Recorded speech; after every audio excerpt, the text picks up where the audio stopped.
So welcome back, or welcome if this is your first time here. Vinyl Monday is the who, what, when, where, why, and how do I feel about classic albums in my collection. If 30-minute episodes aren't your thing, don't worry. I also do Vinyl Monday in 60 seconds here on my channel, over on my Instagram, as well as TikTok. A quick announcement before we get into this week's episode. Yes, Mod Month May is coming back, but it will look a lot different than last year. How exactly? It's hard to explain. I will still be selecting 4 modern classic albums to showcase on this channel throughout the month of May, but that's about the only similarity it will bear to the Mod Month of yore. I learned from my mistakes. The first episode of the second annual Mod Month May will air this Friday, May 3rd. Now, on to the main event. It has been too long since my last excursion into Motor City rock and roll. The crossover of that video's demographics and this one's are about 100%. This group's Vinyl Monday verse debut is long overdue. Plus, I haven't seen a deep dive on this album on YouTube. Let's change that.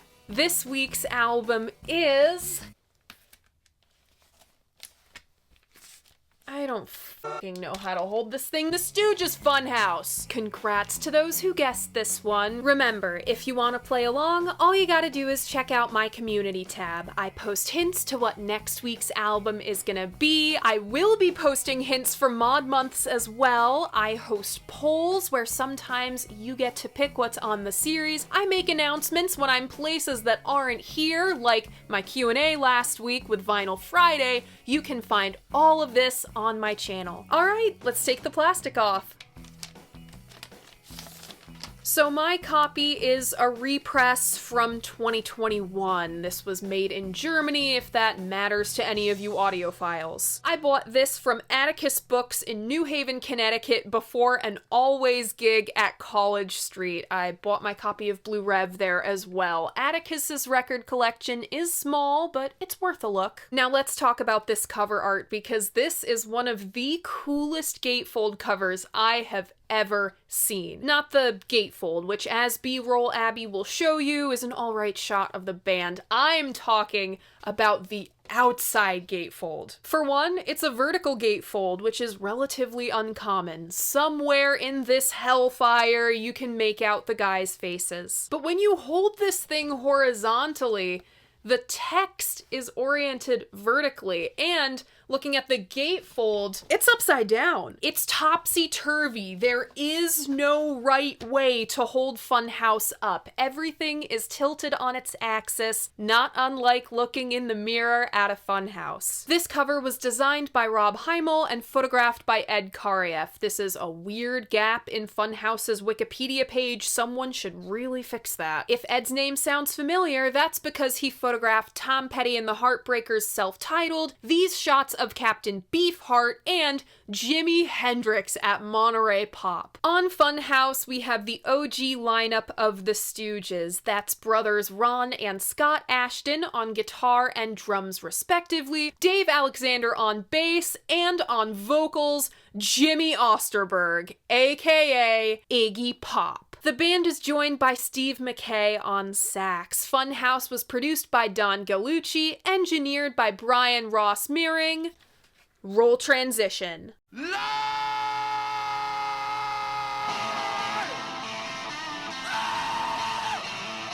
Since we're starting our Stooges journey on Vinyl Monday with their second album and not their first, let's speed run the circumstances that got them here. In 1968, Danny Fields was sent to Detroit to sign the MC5. Hi! Abby from the future here with a slight correction. Rock and Roll Hall of Famers, the MC5! Next up, bullying the HOF into inducting King Crimson back to your regularly scheduled programming. In 1968, Danny Fields was sent to Detroit to sign the MC5, per the recommendation of 2 16-year-olds, by the way, and he wound up preferring the Stooges, but still, Elektra exec Jack Holtzman put his eggs in the MC5 basket. Jack's faith in the Five wouldn't last long. After saying a 12-letter word you can't say on the radio, burning through a truly impressive sum of label funds, a disastrous trip to California in which 3/5 of the band wound up in jail for a week, and the absolute brass balls act of taking out a diss ad in Fifth Estate and putting the Elektra logo on it, Elektra realized what they'd gotten themselves into and dropped the MC5 like a hot potato. All this put the Stooges in an interesting position. Their biggest competition for label attention had basically taken themselves out of the race. As solid a debut as Self-Titled was, neither the label or audiences upon release really liked it. The VP of Elektra at the time, Steve Harris, said, quote, "It was hard trying to sell Iggy. People just didn't understand the act. People at the record company would say behind my back, there's Steve. He likes Iggy."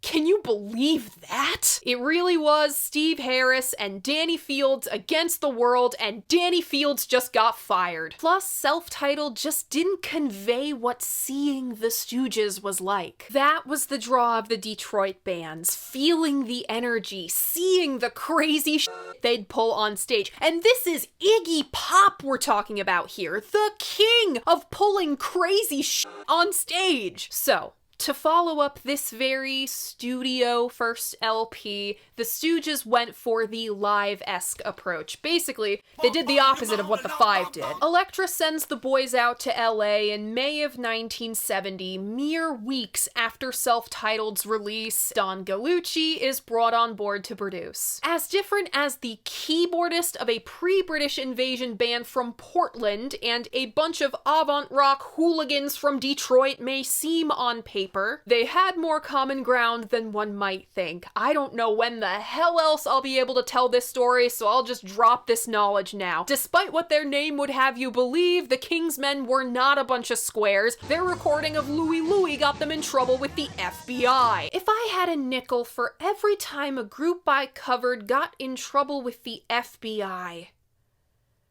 I'd have way more than 2 nickels. After deciding the day one demos sounded too good, Don essentially gutted the studio, moved all the equipment out of the room, took away the baffles that stopped the amps from rattling the drums, ripped the soundproofing out of the walls. What is it with Elektra acts and destroying the studios they're in? As for the guys, they didn't use any of the fancy stuff the studio had on hand. Don knew that the key to bringing Iggy out was putting a mic in his hand. So that's what they did. He's singing through a handheld mic on this thing. Save for some guitar overdubs, everything was recorded live. All the guys in a room together, going at it all at once. This was done to capture what the Stooges really sounded like. Raw, rough, and rudimentary was their MO. On the material side of things, the Stooges were also regressing in the name of progress. According to Scott Ashton, quote, "On Funhouse, we were trying to sound more like the original band before the first album. You know,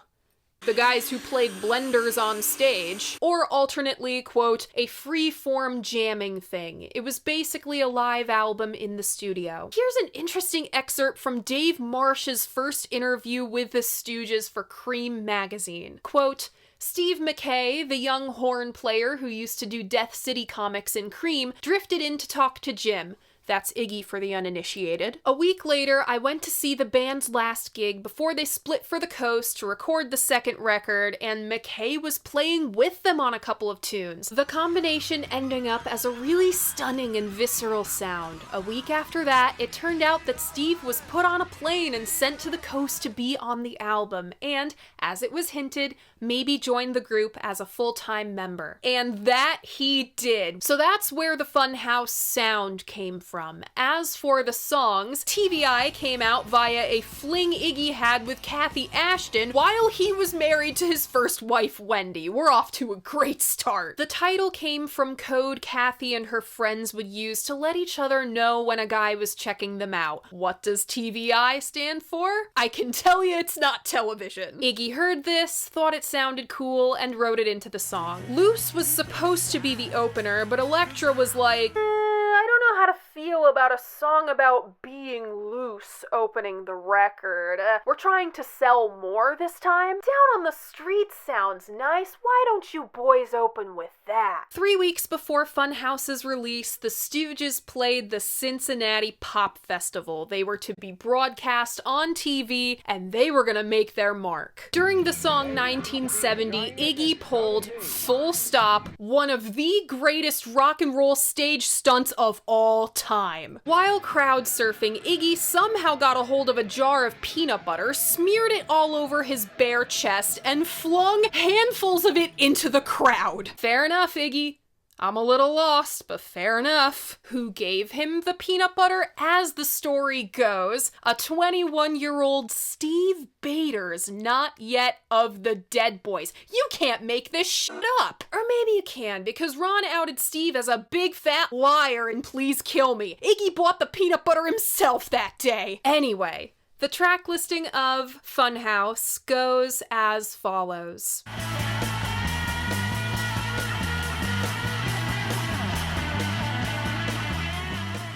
Opening up side 1, we have Down on the Street, followed by Loose. Then TVI, and side 1 closes with Dirt. Opening up side 2, we have 1970, followed by the title track, and the album closes with LA Blues. Funhouse was released in July of 1970, and despite a reputation that preceded them, the Stooges once again underperformed. Down on the Street got the single treatment with an organ solo by Don Gallucci, because why the hell not? All of a month after this album's release, Dave Alexander gets fired from the band at the Goose Lake Pop Festival. He got axed because, in an attempt to calm his pre-show nerves, he got way too fucked up, washing down a fistful of downers with a pint of beer and topping it all off by smoking way too much weed. Needless to say, he was effectively a zombie on stage. But a week later, the Stooges slap an axe on their roadie and were back on track, delivering a blazing set at Ugano's in New York City. The whole record was on the set list save for LA Blues, and the stories from this night are just incredible. For starters, Iggy approached Bill Harvey in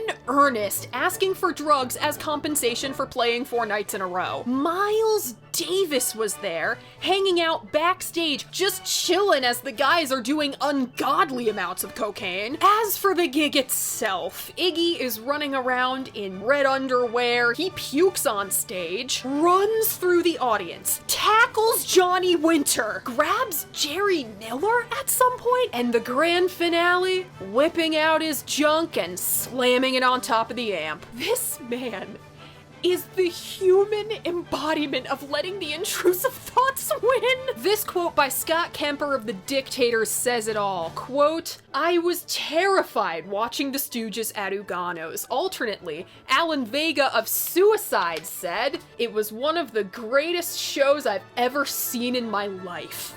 The duality of man. Bonkers as the shows were, the Stooges were careening towards destruction. James Williamson replaced the roadie on bass, the band gets hooked on heroin, Iggy even enters the dealing biz with who else? Wayne Kramer. One guy wound up in federal prison for 2 years, and the other befriended David Bowie and released Raw Power, but that's a story for another day. It took until October of 1970 for Rolling Stone to finally get around to reviewing Funhouse, and...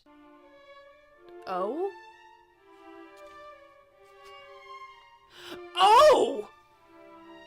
This is the most unhinged review of anything I've ever read. It's sexual depravity and madness and hardly talks about the record at all. All it really does is implore the reader to fuck around and find out. Quote, "Do you long to have your mind blown open so wide that it will take weeks for you to pick up the little bitty pieces? Do you yearn for the O-mind? Do you ache to feel alright? Then by all means, you simply must come visit us at the Stooges Funhouse. I know the boys would look forward to seeing you. In fact, they'd be simply delighted." Melody Maker had the balls to call it the worst album of the year. But what about Cream? I happen to have the Lester Bangs 75th birthday issue, which part 1 of Pop and Pies and Fun was republished in. Here's just a little bit of what my man Les had to say about Funhouse, which was a lot. You think I can talk? Just read Where Were You When Elvis Died? About the star of the show, quote, "You're goddamn right Iggy Stooge is a damn fool. He does a lot better job of making a fool of himself on stage and vinyl than most any other performer I've seen. What we need are more rock stars willing to make fools of themselves." Later, quote, "It's your stage as well as his, and if you can take it away from him, why, welcome to it. Because then the pomp and circumstance of rock and roll will die, and for creation of something old, new, and real, there must be destruction." And Les was right! This thing and this thing were two of the battering rams that busted down the door for punk. About the rudimentary nature of their music, quote, "The Stooges also carry a strong element of sickness in their music, a crazed, quaking uncertainty and errant foolishness that effectively mirrors the absurdity and desperation of the times." By part 2, he finally got to talking about the music, because it took a few weeks for him to get it. But Funhouse battered away until the wall was broken down. Quote, "Eventually I apprehended that the music on Funhouse is neither sloppy, insert rant about Deep Purple here, nor inept. It is as loose and raw an album as we've ever had, but every song possesses immediacy and propriety that most heavy groups lack. Everything is flying frenziedly around, but as you begin to pick up the specific lines and often buried riffs from the furious torrent, you also notice that no sore thumbs stick out. No gestures half realized." Famous fans of Funhouse include Duff McKagan of Guns N' Roses, Mike Watt of the Minutemen, and later a reunited Stooges, Karen O of the Yeah Yeah Yeahs, Thurston Moore of Sonic Youth. Second time in 3 weeks Sonic Youth is coming up. Do I seriously have to wait until December to review Sonic Youth? Not until December. Why? Because you can't be normal about Thurston Moore yet. It took you like 2 years to be remotely normal about Rob Tyner. Yeah, you're not wrong. But by far, the great purveyor of Funhouse has always been, and probably will always be, Henry Rollins of Black Flag. In 1985, he wrote a column for Spin magazine that for the life of me I cannot find, and I'm so mad about it because he's one of my favorite music writers. It's Les, David Frick, Jessica Hopper, and him. It must have been pretty good because it drummed up enough interest to get Funhouse reissued in the late 80s. He wrote about it again for Rolling Stone in 2020. This is why he's one of my favorite writers, because I'm literally so mad that I didn't come up with the next quotation first. Okay. When I first heard Funhouse, I don't think I made a single sound. It's like discovering carbon. It's like the first time you go, "What's that?" "It's called rain." "What's this?" "Water. Drink it." You come upon a truth that's so large. In perhaps the most unhinged move Rhino Records has ever made, for its 50th anniversary, Funhouse got a 15 LP box set reissue. The original Funhouse is a single LP, 7 songs. 50th anniversary Funhouse is 7 hours. Every take the Stooges ever did, every single one, all 16 takes of Loose, it's right there. And the banter in between. It's like you're showing up at the studio every day with the guys. From what Iggy indicated in a SiriusXM interview in 2019, no matter how hard the guys fudged a take, they'd finish a song. They brought every song to completion. So, the 16 takes of Loose are full run-throughs. If any of you were crazy enough to buy that box set, please enlighten us in the comments section as to which take of Loose is best. Who plugged that insane box set? Who but Henry Rollins? Man, the music has evaded me, but Kim Gordon's earrings and Henry obsessing over this album the way I obsess over just might get me to check Black Flag out, but enough of that. What do I think of Funhouse?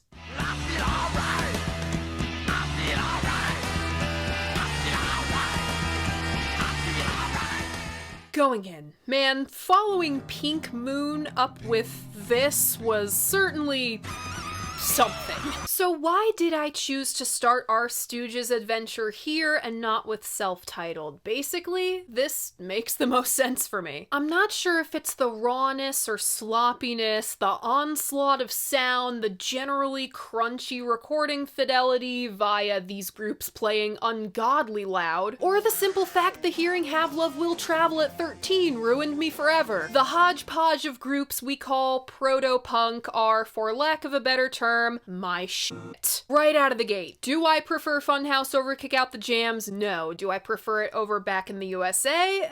I think so. Do I prefer it over self-titled? Absolutely. I originally had Funhouse in the schedule, but swapped it out for self-titled on principle. It's the record with I Wanna Be Your Dog. Everyone's gonna want to see that. Then I listened back and I was like, this record is a lot stiffer than I remember, so I swapped it out again for Funhouse, and man, I'm glad I did. For the life of me, I cannot wrap my head around why this is the unloved middle child of the Stooges discography. Sure, there's no hooks like 1969 or I Wanna Be Your Dog or Search and Destroy, but there's not an ounce of fat on this thing. It's all killer and no filler. By my fourth listen, I could tell it was gonna be murder trying to pick personal favorites, because there are no half-baked ideas. All of these songs are worth their space on the disc. Yes, even LA Blues, more on that later. Funhouse is a picture of 1970 from the city where the summer of love did not make a stop. Flower child innocence corrupted, peace and love is cold and dead. What it boils down to is this. If this record were a person and I met this guy, I would not want to piss him off. This thing means business right from the jump. As much as Danny Fields and the Stooges themselves poo-pooed the Jim Morrison comparisons, he was the first person I thought of when I heard these yelps. I think it was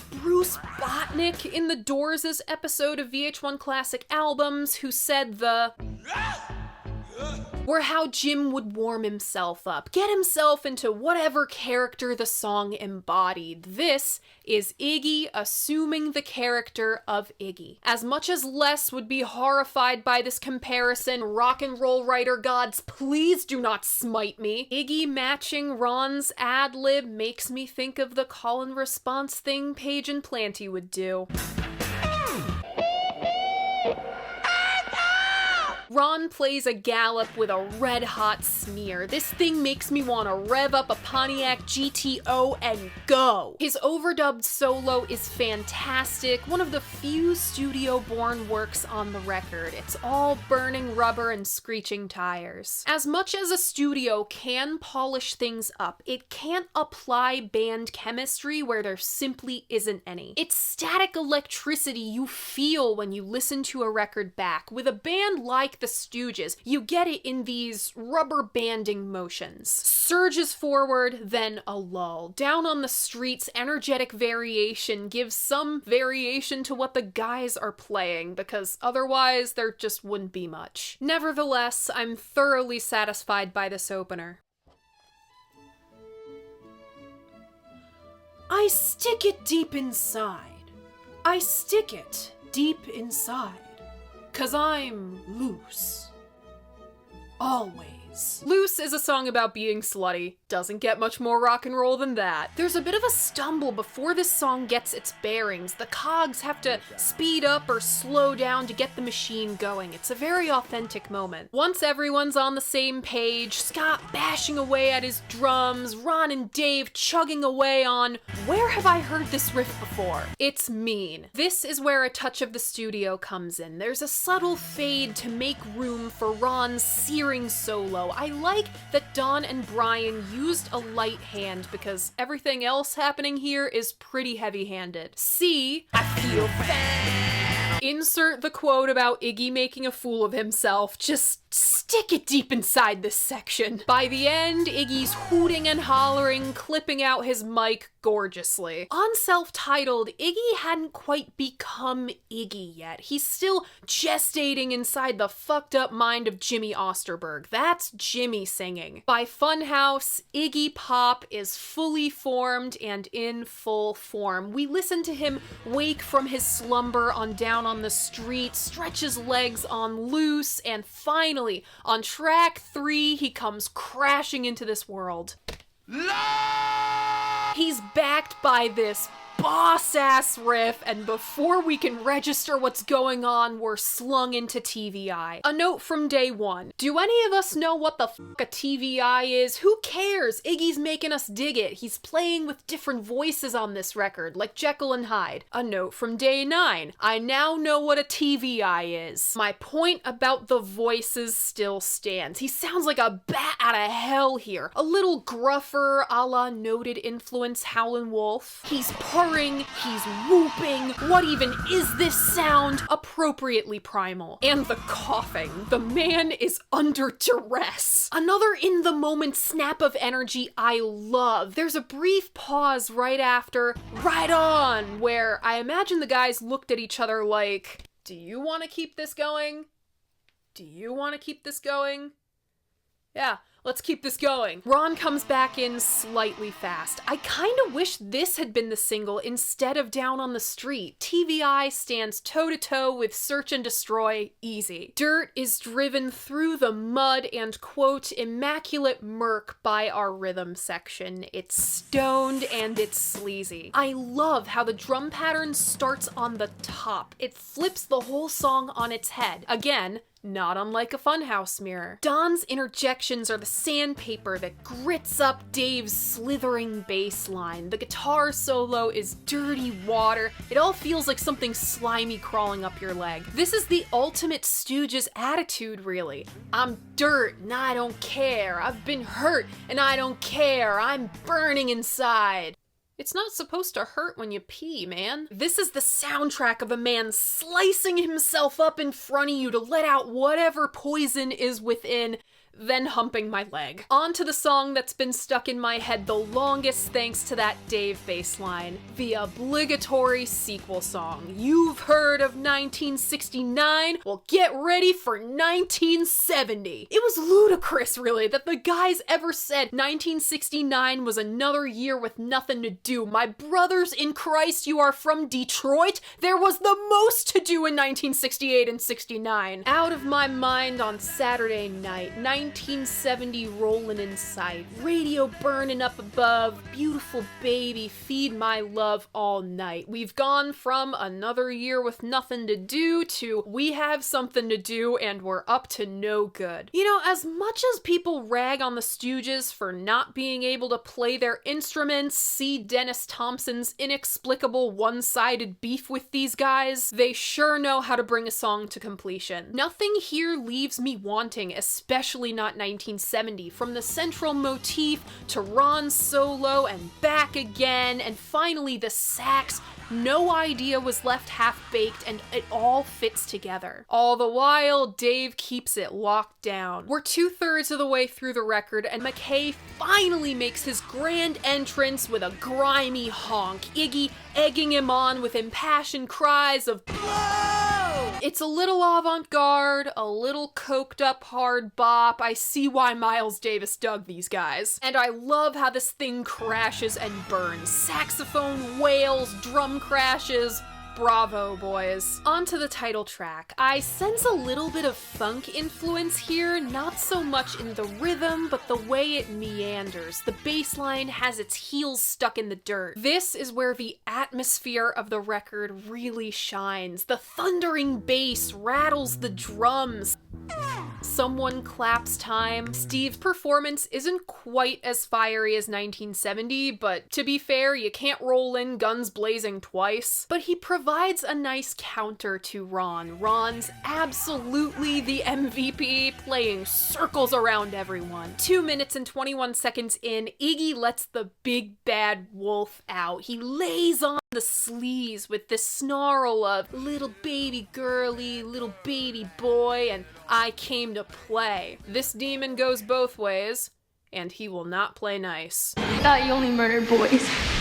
I go both ways. What on earth is this? Funhouse is nearly 8 minutes of moving parts, a formidable display of endurance from the guys before tumbling down. A record with this much kinetic energy has to collapse in on itself at some point. The pressure builds up and up, going faster and faster until it hits critical mass and bah! That's LA Blues. Listen, not everyone is gonna get this one, but if you're like me and you unironically enjoy Starship, then you'll appreciate LA Blues. When I heard Iggy do this, I laughed out loud. We ran the machine too hot, and now it's time for the meltdown. In some f***ed up way, this sonic ball of molten steel is the perfect closer. What have I learned from Funhouse? Detroit was on some other shit. But for real, the decay of one of the capitals of American industry was a kind of pressure cooker for the roughest, rawest, and realest groups of the 60s.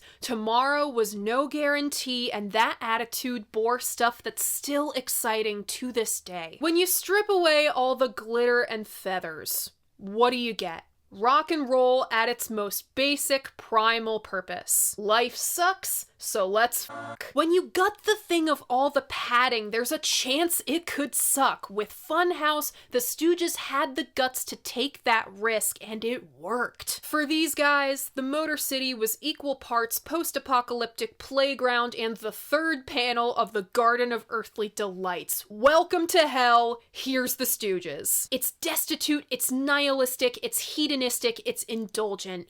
Funhouse feels good being bad. My personal favorites on this one are Down on the Street, TVI, Dirt, and 1970. Remember, if you want to keep up with all of my favorites from all of the Vinyl Mondays, I have a Spotify playlist linked in my description. I update it every week. And that's it! That's Funhouse by the Stooges. What do you think of this album? What do you think of the Stooges? Leave a comment letting me know. I love hearing what you guys have to say about albums that I love. And remember, despite what some guy on the internet has to say, your opinion matters. If you like what I do here, you should like this video and subscribe to my channel. I post new episodes of Vinyl Monday every Monday morning at 11, and starting on Friday, new mod months every Friday of this month. Thank you so much for watching, and I'll see you on Friday. Bye!